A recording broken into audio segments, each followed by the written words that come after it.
प्रोनेसिस investor academy के इस brand new video में आप सभी का बहुत बहुत स्वागत है। इस वीडियो में जानेंगे 3 रीजंस के बारे में जिसके कारण इंडियन स्टॉक मार्केट का परफॉर्मेंस इतना ज़्यादा अच्छा है। मेरा भी स्टॉक पोर्टफोलियो आज ऑलमोस्ट 4% के आसपास ऊपर है और ज़्यादातर स्टॉक्स ना 4-5-6% ऊपर हैं। ऑफकोर्स यहाँ पे 2 स्टॉक्स का परफॉर्मेंस उतना ज़्यादा अच्छा नहीं है, आगे मैं डिस्कस करूँगा, ठीक है। और उम्मीद के मुताबिक ही परफॉर्मेंस है ना, मतलब लग ही रहा था। सैटरडे यूट्यूब लाइव स्ट्रीम में भी हम लोग डिस्कस कर रहे थे कि भाई लग रहा है कि मंडे को परफॉर्मेंस बहुत ज़्यादा अच्छा रहेगा। ऑफकोर्स उसके कुछ रीजंस हैं जिसके बारे में आगे हम जानेंगे। यहाँ पे देखिए इंपॉर्टेंट पॉइंट सबसे पहले मैं कवर कर लेता हूँ ना, जो लोग ज़्यादा देर तक वीडियोज़ वॉच नहीं करते हैं ना, जल्दबाजी में है या फिर टाइम नहीं है। देखिए आप लोग, कुछ लोगों का कमेंट आया था ना कि सर जी मैंने तो पूरा का पूरा बेच दिया है, इंडिया पाकिस्तान का वॉर हो रहा है, पूरा स्टॉक मार्केट ख़त्म हो जाएगा, गिर जाएगा, तो मैंने पूरा बेच दिया, जब पूरा गिर जाएगा तो मैं ख़रीद लूँगा। देखिए अब क्या हुआ, अब आप कब खरीदेंगे ना, मतलब जितना गिरा था उससे कहीं ज़्यादा वापस आ गया एक ही दिन में स्टॉक मार्केट। यही चीज़ मैं ऑलमोस्ट डेली बेसिस पे रिपीट करता हूँ, जो कि बोरिंग है लेकिन यही तो है स्टॉक इन्वेस्टिंग, ठीक है। सिंपल है स्टॉक इन्वेस्टिंग, ठीक है।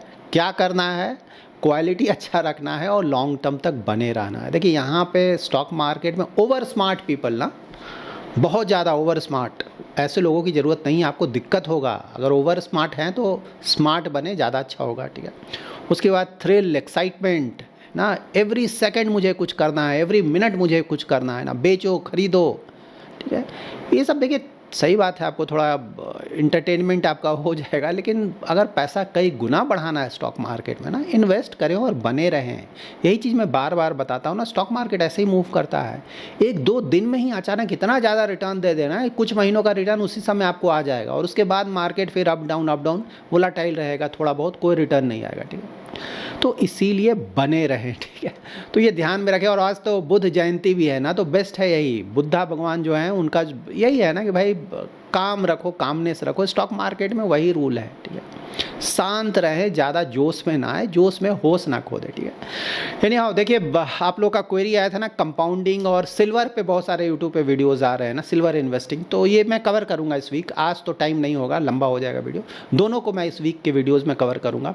इन्फॉर्मेटिव वीडियो है, पूरा देखें, अच्छी तरह से समझें, पसंद आए तो लाइक और शेयर ज़रूर करें, और पहली बार हमारे यूट्यूब चैनल पर आए हैं तो चैनल को सब्सक्राइब करें। हम सबसे पहले तो इंडियन स्टॉक मार्केट को देख लेते हैं, यहाँ चल क्या रहा है, उसके बाद जो 3 रीजंस है उसको मैं कवर करूंगा। तो देखिए स्टॉक मार्केट, हाँ, large cap, mid cap, small cap, micro cap, बहुत ज़्यादा अच्छा परफॉर्मेंस, बहुत ज़्यादा अच्छा परफॉर्मेंस। सेक्टर्स में देखें तो अगेन ना, बैंकिंग हो, आईटी हो, सभी जगह बहुत अच्छा परफॉर्मेंस। यहाँ पे फार्मा देखेंगे तो फ्लैट है, ठीक है। रीज़न वही है जो कि मैंने पहले आपको बताया था, ट्रम्प बोल रहे हैं कि यूएस में जो फार्मा कंपनीज़ है, जो भी फार्मा में बिकता है ना मेडिसिन, उसका प्राइस कम करेंगे, इसीलिए थोड़ा सा यहाँ पे फ़र्क पड़ा है। क्योंकि इंडियन कंपनीज़ का एक्सपोर्ट यूएस में बहुत होता है, प्राइसिंग पे अगर फ़र्क पड़ेगा तो ऑफकोर्स उनका बिजनेस प्रॉफिटेबिलिटी हिट होगा ना, तो इसीलिए थोड़ा सा निगेटिविटी यहाँ देखने को मिल रहा है। और दूसरा डिफेंस, ये भी था ना, मतलब उस समय जब थोड़ा इंडिया पाकिस्तान का जब टेंशन चल रहा था तो डिफेंस ने अच्छा खासा रिटर्न दिया था, ठीक है। तो अब नेचुरली जब ये रुक गया तो डिफेंस के स्टॉक्स में, मतलब आज भी ऐसा नहीं कि कोई बहुत ज़्यादा निगेटिविटी है, सेक्टर का तो परफॉर्मेंस ठीक ठाक है, लेकिन हाँ मतलब फ्लैट ही मोस्टली आप बोलोगे, कोई खास रिटर्न नहीं आ रहा। और बाकी सब तो मतलब नीचे सेक्टर्स अगर आप देख रहे, reality, metal, commodities, consumer durables, auto, FMCG, oil and gas, सभी जगह बहुत ज़्यादा पॉजिटिविटी है। मेरे स्टॉक पोर्टफोलियो में भी 2 स्टॉक हैं जहाँ की परफॉर्मेंस बहुत ज़्यादा अच्छा नहीं है। फार्मा का स्टॉक है लेकिन हाँ वो पॉजिटिव में है, लेकिन जो डिफेंस का स्टॉक है वो थोड़ा निगेटिव है, लेकिन हाँ कोई बहुत ज़्यादा निगेटिविटी नहीं, ओवरऑल तो परफॉर्मेंस बहुत अच्छा है। नाउ उन 3 रीजंस के बारे में जान लेते हैं। तो देखिए सबसे जो थर्ड रीज़न है, थर्ड रीज़न से स्टार्ट करते हैं, और जो नंबर 1 रीज़न होगा ऑफकोर्स वो सबसे ज़्यादा इंपॉर्टेंट होगा।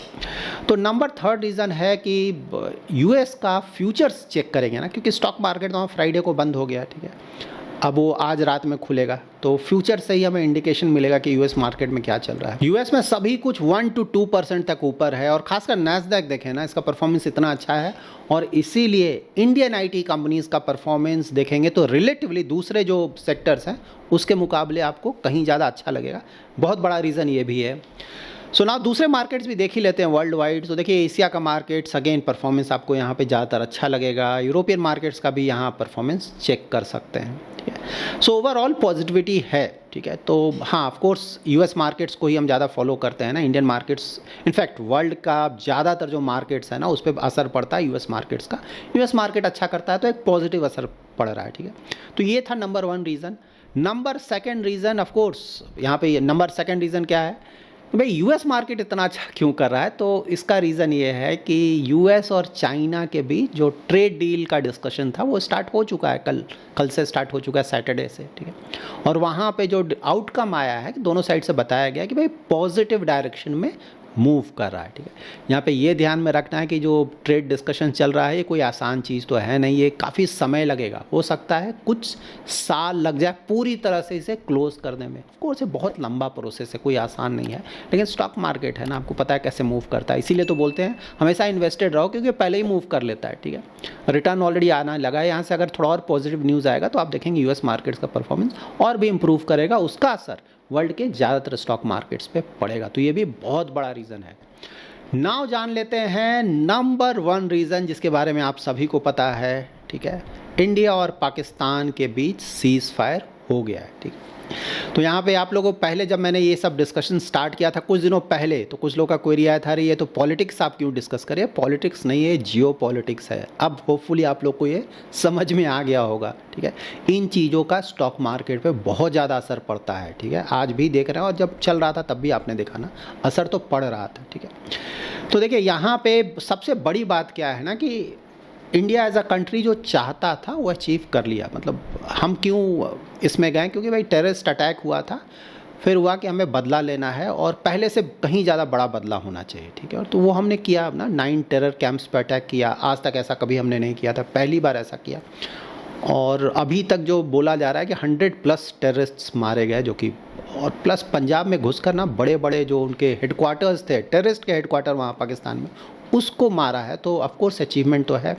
और इसके साथ ही एक बड़ा बोनस भी है कि उसके बाद पाकिस्तान की तरफ से जो रिटेलिएशन हुआ, उसके बाद जो इंडिया ने रिटेलिएट किया, उसमें बोला जा रहा है कि पाकिस्तान का जो एयरफोर्स का इंफ्रास्ट्रक्चर है ना, उसमें ऑलमोस्ट 20% के आसपास हमने मतलब ख़त्म कर दिया या बर्बाद कर दिया, इस तरह से आप बोल सकते हैं ना। उनके बहुत सारे जो आर्मी कैंप्स थे उस पर हमने अटैक किया, ठीक है। और पाकिस्तान ने ऑफ कोर्स अटैक किया इंडिया पे, लेकिन अचीव तो कुछ भी नहीं कर पाया ना। मतलब अभी तक जो रिपोर्ट्स हैं कहीं भी कोई खास प्रॉब्लम नहीं हुआ इंडिया को। तो ओवरऑल बहुत ज़्यादा, मतलब हम तो यही चाहते थे ना कि देखो तुमने टेररिस्ट अटैक किया, हमें बदला लेना। वॉर तो हम चाहते नहीं है फिलहाल ना, क्योंकि पाकिस्तान तो फेल्ड स्टेट है ना, ठीक है।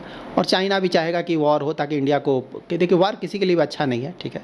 हाँ, लेकिन उसने प्रॉब्लम किया था, हमें बदला लेना था, हमने बदला ले लिया। क्योंकि हम अभी देखिए ग्रोथ फेज़ में है ना, आने वाले ना 20, 30, 40 साल हमारे लिए गोल्डन पीरियड है, जो कि बार बार मैं डिस्कस करता हूँ, ठीक है। तो ऑफकोर्स कोई प्रॉब्लम क्रिएट करेगा तो उसका बदला लेना चाहिए, हमने लिया भी। लेकिन हाँ, उससे ज़्यादा एस्केलेट करने का अभी मतलब नहीं बनता था, ठीक है ना। क्योंकि अगर आप पूरी तरह से वॉर में चले जाओगे तो पाकिस्तान तो फेल्ड स्टेट है ना, आप क्या कर लोगे उसका? मतलब आप उसको पूरी तरह बर्बाद भी कर दोगे तो उससे कोई फ़र्क नहीं पड़ता, वो तो पहले ही बर्बाद है। लेकिन हमारे ऊपर वॉर है ना, ठीक बात है आप पाकिस्तान को बर्बाद करो, लेकिन हमारे ऊपर भी तो असर पड़ेगा ना।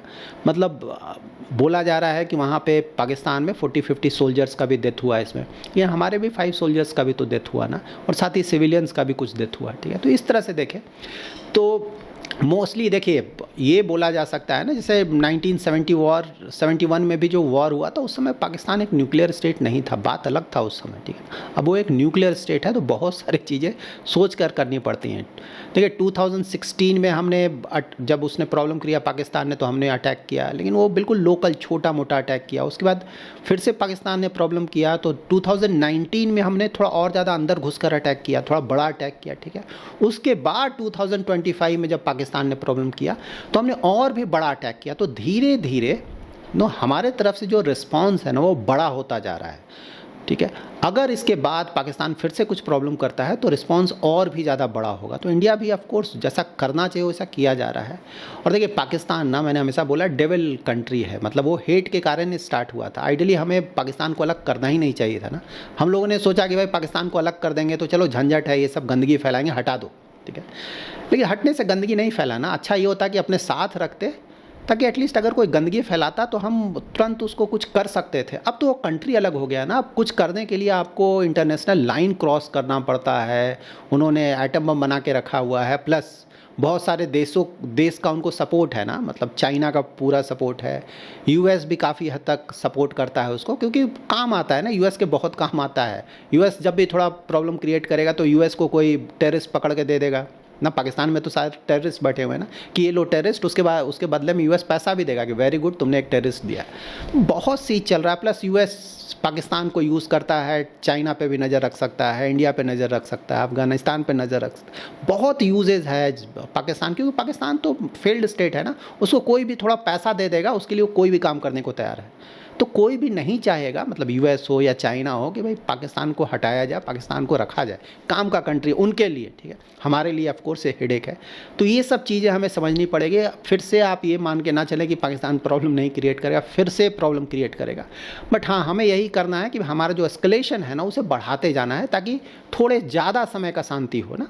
2016 के बाद 2019, पहले तो आपको याद हो ना, फ्रीक्वेंट, मतलब कुछ कुछ दिनों पे सभी पूरे इंडिया में कहीं भी अटैक कर देता था।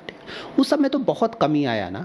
2016 में सही बात है किया हमने, मारा, उसके बाद फिर 3 साल तक थोड़ा शांति रहा। 2019 फिर से बुरी तरह से हमने मारा। अब 2025 में थोड़ा बड़ा उसने किया, अब फिर से हमने पहले से भी कहीं ज़्यादा मारा। होपफुली कुछ सालों तक, hopefully you never know, Pakistan आपको पता है ना, कुछ और सालों तक शांति हो, क्योंकि हमारे लिए तो यही अच्छा है ना, क्योंकि हम तेज़ी से आगे बढ़ रहे हैं। वॉर में फंसना हमारे लिए अच्छा नहीं होगा, इकोनॉमी के लिए अच्छा नहीं होगा, और सबके लिए अच्छा नहीं है। तो उस तरह से इसको देखें।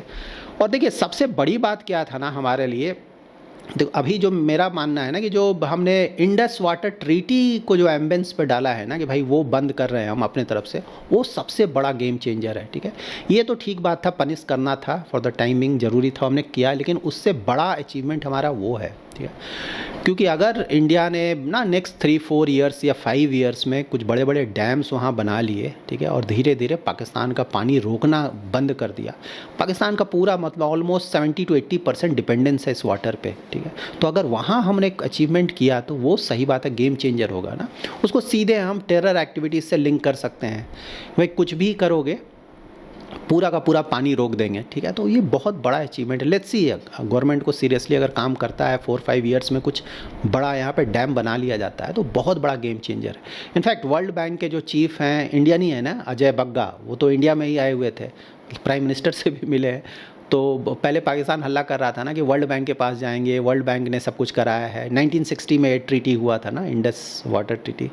वर्ल्ड बैंक मना करेगा इंडिया को, इंडिया कैसे बंद कर सकता है? उन्होंने साफ बोला अजय बग्गा ने कि भाई हमें इससे कुछ लेना देना नहीं है, इंडिया ने किया है तो हम इसमें कुछ नहीं कर सकते हैं। ठीक है, क्योंकि वर्ल्ड बैंक सिर्फ एक फैसिलिटेटर है, वो इंडिया को नहीं बोल सकता है कि तुम यह क्या कर रहे हो। ठीक है ना, फैसिलिटेटर का जॉब सिर्फ ये है कि भाई वो किसी थर्ड पार्टी को लाएगा, ठीक है ना, पैसा देकर, कि भाई तुम इन दोनों के बीच कुछ झंझट चल रहा है, डिस्प्यूट है, उसको रिजॉल्व करने की कोशिश करो। वर्ल्ड बैंक का सिर्फ ये काम है और कुछ नहीं। वो नहीं जाकर ऑर्डर कर सकता है इंडिया को कि तुम ये क्या कर रहे हो। ठीक है ना, अजय बग्गा ने क्लियरली ये बोला कि भाई हमें इससे लेना देना नहीं है, हम ये काम है जो कि अगर ज़रूरत पड़े तो हम करेंगे, नहीं तो डायरेक्टली हम इंडिया को कुछ बोलने नहीं जा रहे हैं। ठीक है, तो ये सबसे बड़ा गेम चेंजर है। इंडिया पाकिस्तान प्रॉब्लम का एक बहुत बड़ा प्लस पॉइंट ये रहा कि इंडिया ने तो पाकिस्तान को अच्छा खासा डैमेज पहुँचा दिया, पाकिस्तान कोई खास डैमेज हमें नहीं पहुंचा पाया।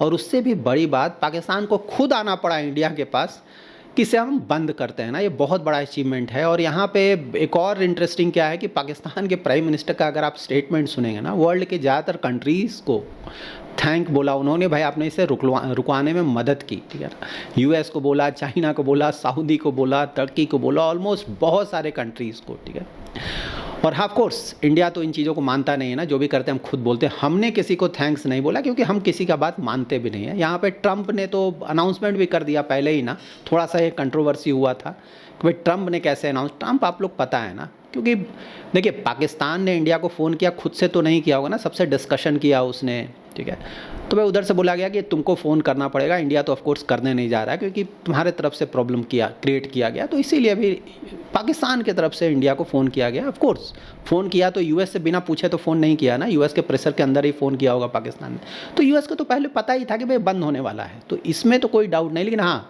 आइडियली ट्रंप आपको पता है ना, आइडियली उनको ये लिखना नहीं चाहिए था पहले ही, डिप्लोमेसी का थोड़ा ध्यान रखना चाहिए। ठीक है, ओवरऑल देखिए इंडिया एज द इकोनॉमी, मैंने हमेशा बोला है, फिर से रिपीट कर रहा हूँ ना, हम लोग लकी हैं कि इस पीरियड में, इस कंट्री में गोल्डन पीरियड चल रहा है। ठीक है, 2 साल में हम थर्ड लार्जेस्ट कंट्री बनने जा रहे हैं और लेट्स सी, अगर सब कुछ अच्छा चला तो नेक्स्ट 40-50 ईयर्स में आने वाले 30-40-50 ईयर्स एग्जैक्टली तो नहीं पता है ना, क्योंकि ग्रोथ रेट पे डिपेंड करेगा हमारा कैसा चलेगा, यूएस का कैसा चलेगा, चाइना का कैसा चलेगा। लेकिन हाँ, इतना तो बोला जा सकता है कि आने वाले कुछ डिकेड्स में हम नंबर 1 भी बनेंगे, ठीक है। तो अगर आपको विश्वास है कि आपका देश अच्छा कर रहा है, अच्छा करता रहेगा, तो बिल्कुल स्टॉक मार्केट में भी रिटर्न्स आते रहेंगे। So that's it in this video. अगर आपको ये वीडियो पसंद आया है तो ज़रूर लाइक एंड शेयर करें। पहली बार हमारे यूट्यूब चैनल पे आए हैं तो चैनल को जरूर सब्सक्राइब करें। Thanks lot for watching.